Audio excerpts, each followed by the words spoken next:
শারীরিক নানা জটিলতা নিয়ে রাজধানীর এভারকেয়ার হাসপাতালে ভর্তি বিএনপির চেয়ারপারসন খালেদা জিয়া। তার খোঁজ খবর নিতে প্রতিদিন হাসপাতালের সামনে ভিড় করছেন বিভিন্ন শ্রেণী পেশার মানুষ। রোববার মেডিকেল বোর্ডের সঙ্গে বৈঠক করেন খালেদা জিয়ার পুত্রবধূ ডাক্তার জুবাইদা রহমান। খালেদা জিয়ার সিটি স্ক্যান রিপোর্ট নরমাল বলে জানিয়েছেন তারা। শারীরিক অবস্থা ভ্রমণ উপযোগী হলে তাকে লন্ডন নিতে আনা হবে এয়ার অ্যাম্বুলেন্স।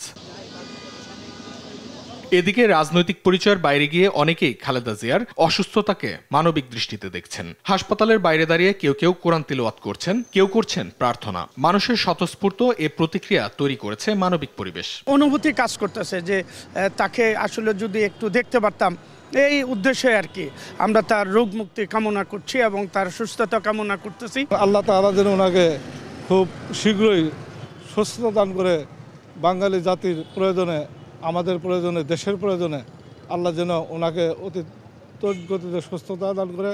মনে টানে এসেছি, আমরা একসঙ্গে আন্দোলন করছিলাম, আমি তার সাথে একসাথে আমরা সেই দেশ এখন বর্তমানে নেতৃত্ব শূন্যহীন, তার মতো নেতৃত্ব আবার যে হাল ধরতে পারে সেটা আমার আকুতি, আমার কাছে মনের আকুতি। রাজনীতি আলাদা বিষয়, কিন্তু একজন প্রবীণ নারী হিসেবে তার সুস্থতা দেশের মানুষেরও প্রত্যাশা।